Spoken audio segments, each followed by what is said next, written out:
प्यारे बच्चों, सुप्रभात। आज हम करेंगे सितंबर एग्ज़ाम में जो पेपर हुआ था हिंदी का 12वीं क्लास का पेपर है। इसमें 30 नंबर के जो मल्टीपल चॉइस क्वेश्चन आए थे, छोटे क्वेश्चन 1-1 नंबर के बहुविकल्पी है, वो हम करेंगे। पहला प्रश्न है अपठित गद्यांश। अपठित गद्यांश को पढ़कर उस पर आधारित प्रश्नों के उत्तर दीजिए। गद्यांश पर आधारित प्रश्न ये। तो पहले हम पढ़ेंगे गद्यांश। आधुनिक भारत में पाश्चात्य सभ्यता एवं ज्ञान विज्ञान का बोलबाला है, यानी कि उसकी अधिकता है, प्रभाव देखने को मिलता है। समग्र मानवता भौतिक सुख सुविधाओं के पीछे अंधी होकर दौड़ रही है, यानी कि आंखें बंद करके उसके पीछे भाग रही है। मनुष्यता के सच्चे कर्तव्यों, जीवन मूल्यों और मानवीय गुणों की ओर किसी का ध्यान नहीं है, यानी कि जो मानवीय मूल्य हैं और सच्चे कर्तव्य हैं वो जो हैं सारे बुलाए जा रहे हैं, उनका कोई अहम योगदान नहीं माना जा रहा है। फलस्वरूप इसके प्रभाव से क्या हुआ? कटुता, वैमनस्य और अलगाव का दुखदायी वातावरण पनपा है। अतः आज ऐसे साहित्य सृजन की आवश्यकता है, यानी ऐसे साहित्य लेखन की जरूरत है, आवश्यकता है जिसके प्रभाव से स्वार्थ, अहम और द्वेष का अंत हो जाए और करुणा, क्षमा, प्रेम और त्याग भाव का संचार हो। आज सत्ता क्षमता की अपेक्षा मानवीय गुणों और मूल्यों की अधिक आवश्यकता है। आज किसकी आवश्यकता है? मानवीय गुणों की अधिक आवश्यकता है, मानवीय मूल्यों की अधिक आवश्यकता है। यदि देश के साहित्यकार मानव जाति में उदात्त मूल्यों के प्रति आस्था पैदा करने में सफल हो जाते हैं तो ईर्ष्या, द्वेष, वैर भाव एवं स्वार्थपरता जैसे दोष स्वयं लुप्त हो जाएंगे। यानी कि एक मानवीय मूल्यों की जब संरचना की जाएगी, उदात्त मूल्यों के प्रति आस्था जब पैदा हो जाएगी तो ये सारी चीजें अपने आप समाप्त हो जाएंगी। कौन सी हैं? ईर्ष्या, द्वेष, वैर भाव, स्वार्थपरता, ये अपने आप ही लुप्त हो जाएंगी, समाप्त हो जाएंगी। यह कार्य विश्व शांति के लिए रामबाण अस्त्र सिद्ध होगा।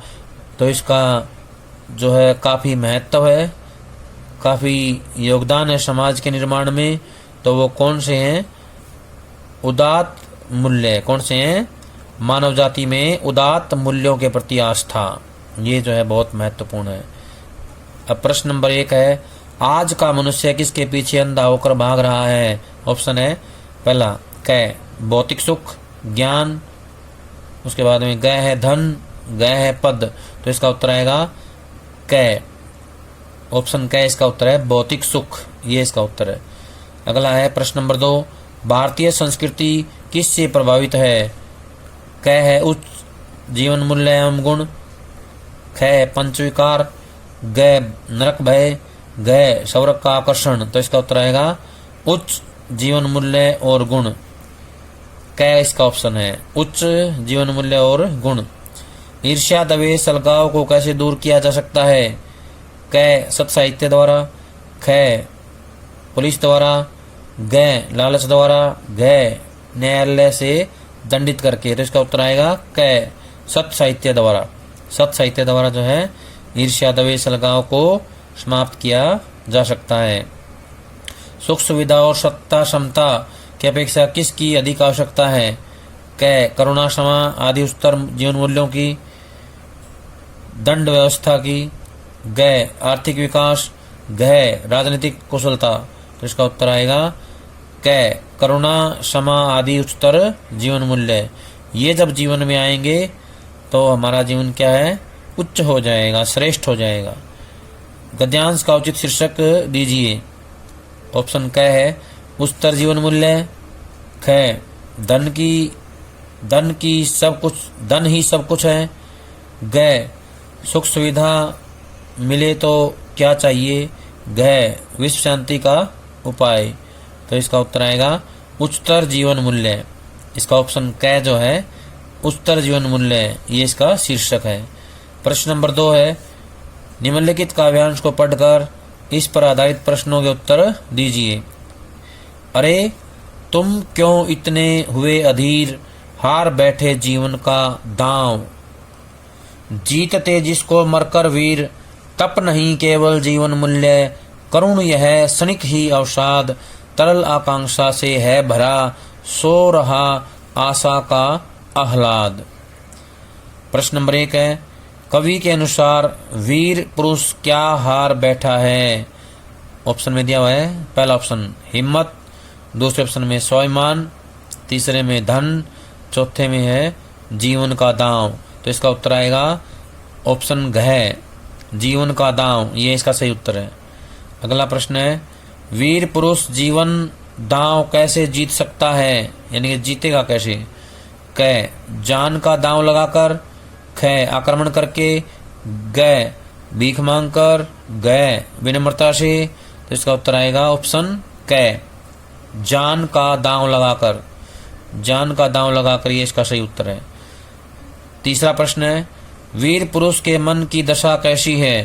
प्रसन्न है, दूसरा दुखातर है, तीसरे में अवसादग्रस्त, चौथा है पश्चातापग्रस्त। तो इसका उत्तर आएगा अवसादग्रस्त, ग, तीसरा जो है ग इसका ऑप्शन है, अवसादग्रस्त, यही इसका उत्तर है। अगला प्रश्न है, वीर पुरुष के जीवन में क्या सो रहा है? क, निराशा, ख, आशा, ग, विश्वास, घ, पश्चाताप। तो इसका आएगा ख, आशा, आशा जो है इसका उत्तर है। वीर पुरुष के जीवन में आशा जो है सो रहा है, आशा जो है इसके अंदर सो रही है। ऊपर दिए गए पद्यांश का उपयुक्त शीर्षक दीजिए। क, धैर्य, ख, वीरों का आचरण, ग, नर होने निराश करो मन को, घ, निराशा मृत्यु है। तो इसका उत्तर आएगा ख, वीरों का आचरण, यानी कि वीरों को कैसा आचरण करना चाहिए ये इसमें बताया गया है। ये इसका शीर्षक है, वीरों का आचरण। इसी के अथवा में दिया गया है अगला, इनमें से कोई भी एक करना है। तो पहला जो है हमने किया था अभी, अब दूसरा करेंगे काव्यांश। मुक्त करो मुक्त रहो, जीवन भर की यह यातना भी इस ज्ञान के समक्ष तुच्छ है। हंसी फूल में नहीं, गंध बोर में नहीं, हंसी गंध गीत सब मुक्ति में है, मुक्ति ही सौंदर्य का अंतिम प्रमाण है। ये है हमारा काव्यांश, इस पर आधारित प्रश्न है। कवि के अनुसार किस ज्ञान के सम्मुख जीवन भर की यातना भी तुच्छ है? ऑप्शन नंबर 1 है प्रेम ज्ञान, ऑप्शन नंबर 2 शास्त्र ज्ञान, ऑप्शन नंबर 3 विज्ञान ज्ञान, ऑप्शन नंबर 4 मुक्ति ज्ञान। तो इसका उत्तर आएगा ग, ऑप्शन नंबर 4 जो है ग इसका उत्तर है, मुक्ति ज्ञान। अगला प्रश्न है, हंसी गंध और गीत कवि के अनुसार किस में है? क, फूल में, ख, बोर में, ग, कंठ में, ग, मुक्ति में। तो इसका उत्तर आएगा ग, मुक्ति बोध में या मुक्ति में। प्रश्न नंबर 3 है, सौंदर्य का मापदंड क्या है? क, शारीरिक सौंदर्य, ख, भावनात्मक सौंदर्य, ग, कर्म सौंदर्य, ग, मुक्ति दर्शन। तो इसका उत्तर आएगा मुक्ति दर्शन, ग, ग इसका सही उत्तर है, मुक्ति दर्शन। कवि मुक्त रहने के साथ साथ क्या कामना करता है? क, मुक्त करो, ख, विजयी बनो, ग, सुखी रहो, ग, स्वस्थ रहो। तो इसका उत्तर आएगा क, मुक्त करो, मुक्त करना जो है ये कामना करता है, मुक्त रहने की और मुक्त करने की कामना कवि करता है।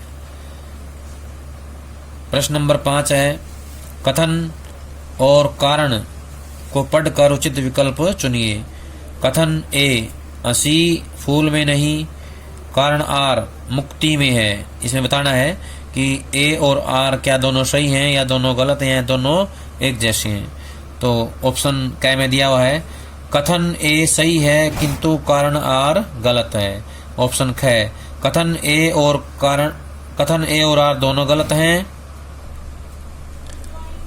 ग में दिया हुआ, कथन ए सही है और आर उसकी सही व्याख्या है। ग, कथन ए सही है और आर उसकी गलत व्याख्या है। तो इसका उत्तर आएगा ग ऑप्शन, जो ग ऑप्शन है इसका उत्तर है, कथन ए सही है और आर उसकी सही व्याख्या है। ये इसका सही उत्तर है, ऑप्शन ग। अब हम करेंगे काव्य पर आधारित प्रश्न, काव्य खंड पे। प्रश्न नंबर 1 है, बच्चे किसकी आशा में नीडों से झांक रहे हैं? क पिता की, ख हवा की, ग माँ की, ग भोजन की। तो इसका उत्तर आएगा ग माँ की। बच्चे जो है माँ की आशा से नीडों से झांक रहे हैं, उनकी माँ आएगी और उनको भोजन देगी, तो माँ इसका उत्तर है। प्रश्न नंबर 2 है, छत से गिरने के बाद बच जाने पर बच्चे क्या बन जाते हैं? क डरपोक, ख ईर्ष्यालु, ग निडर, ग सहनशील। तो इसका उत्तर आएगा ग निडर बन जाते हैं। क्या बन जाते हैं? निडर। अगला प्रश्न है, बात सीधी थी पर में कवि ने किस पर बल दिया है? क भाषा की जटिलता, ख भावों की सरसता, ग भावों की गरिमा, ग भाषा की सहजता। तो इसका उत्तर आएगा ग भाषा की सहजता पर बल दिया है। अगला है प्रश्न नंबर 4, हम दूरदर्शन पर क्या बोलेंगे? क हम अशक्त और अज्ञानी हैं, ख हम समर्थ और शक्तिवान हैं, ग हम बेकार और बेकरार हैं, घ हम अपंग और लाचार हैं। तो इसका आएगा ख हम समर्थ और शक्तिवान हैं, ख इसका उत्तर है। प्रश्न नंबर 5 है, उषा का जादू किसके उदय होने पर टूटता है? क चंद्रमा के, ख भोर के तारे के, ग सूर्य के, घ कवि के। तो इसका उत्तर आएगा ग सूर्य के। सूर्योदय से जो है उषा का जादू टूट जाता है, तो इसका ग सही उत्तर है। अब गद्य खंड के आधार पे प्रश्न नंबर 1 है, भक्तिन कहाँ की रहने वाली थी? झांसी की। क ऑप्शन में झांसी, ख में झूसी, ग में झंझेड़ी, ग में झंझासी। तो इसका उत्तर आएगा झूसी, ख इसका सही ऑप्शन है झूसी। प्रश्न नंबर 2 है, धन की ओर कौन झुकता है? क निर्धन, ख विवश, ग निर्बल, ग सहाय। तो इसका आएगा ग निर्बल। निर्बल व्यक्ति जो है धन की ओर झुकता है। प्रश्न नंबर 3 है, काले मेघा पानी दे किस विधा की रचना है?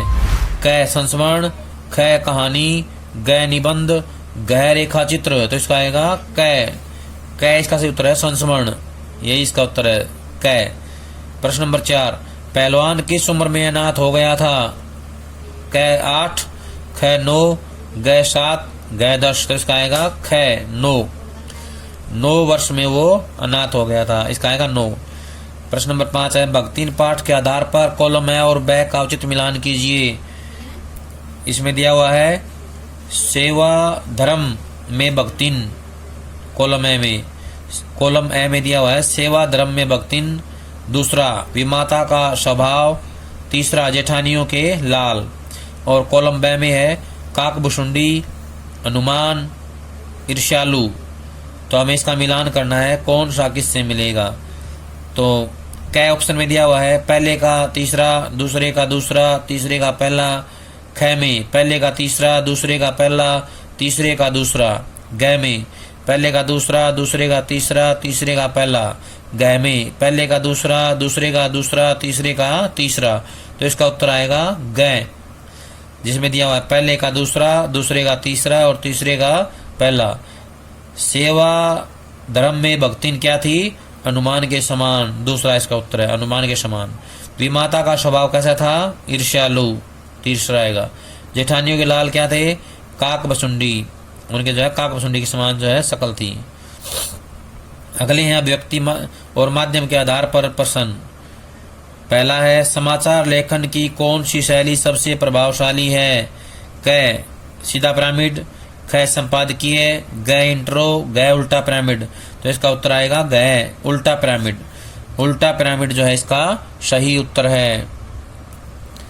समाचार पत्र अपनी आवाज किसे मानते हैं? क फीचर को, ख साक्षात्कार को, ग संपादकीय को, ग स्तंभ लेखन को। तो इसका उत्तर आएगा ग संपादकीय को समाचार की आवाज मानते हैं, संपादकीय इसका उत्तर है। भारत में इंटरनेट का आरंभ कब हुआ? क 1983, ख 1995, ग 1993, ग 1997। तो इसका आएगा ग 1993। 1993 में क्या था? भारत में इंटरनेट का आरंभ हुआ। प्रश्न नंबर 4, इनमें से भारत का पहला समाचार पत्र है? क पंजाब केसरी, ख उद्दंत मार्तंड, ग हिंदुस्तान, घ क्रोधी। तो इसका आएगा ख उद्दंत मार्तंड, ये इसका जो है पहला समाचार पत्र है हिंदी का। बीट का शाब्दिक अर्थ है क खबर, ख पत्रकारिता, ग क्षेत्र, ग समाचार पत्र। तो इसका उत्तर आएगा ग क्षेत्र। बीट का अर्थ है क्षेत्र। अब व्याकरण के आधार पे प्रश्न करेंगे। पहला है संधि विच्छेद कीजिए। यह संधि विच्छेद क्या होगा? दिग्गज। दिग्गज का संधि विच्छेद है कै में दिग जमा गज, ख दिक जमा गज, ग दिग जमा गज, घ दी जमा गज। तो इसका सही उत्तर आएगा ख दिक जमा गज, ये आएगा। प्रश्न नंबर 2 में क्या है? कॉलम ए का कॉलम ब के साथ उचित मिलान कीजिए। कॉलम ए और ब को मिलाना है। कॉलम ए में दिया हुआ है पहला तारा सी तुम सुंदर, 2 में नृत्य करने लगी डालियां, 3 में काली घटा का घमंड घटा, 4 महामहायोद्धा श्रृंगारे। इसमें जो है मिलान करना है।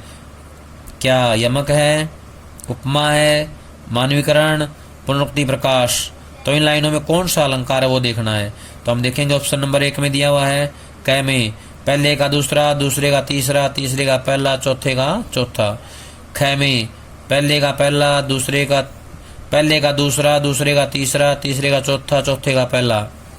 ग में पहले का चौथा, दूसरे का पहला, तीसरे का दूसरा, चौथे का तीसरा।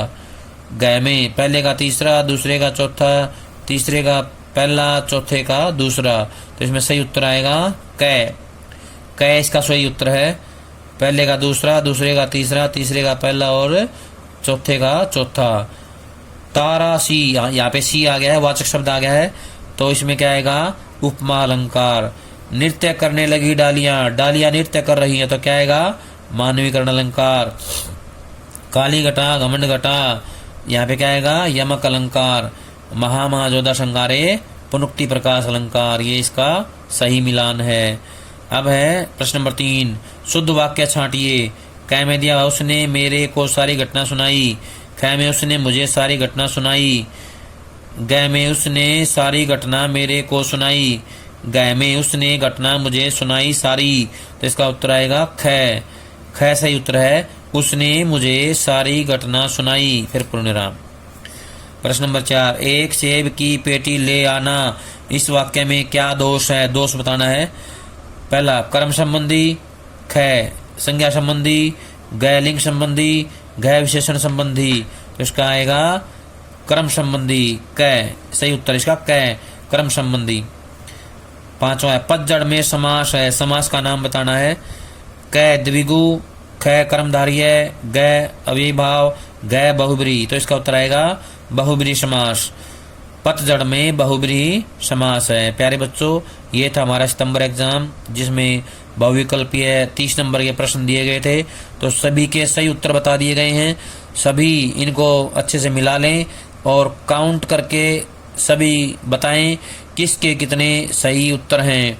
तो सभी इसको बताएंगे। इसके साथ साथ 27 तारीख से रेगुलर क्लास हैं, उससे पहले सभी जो है इस पेपर को याद करके अपनी कॉपी में लिख लें।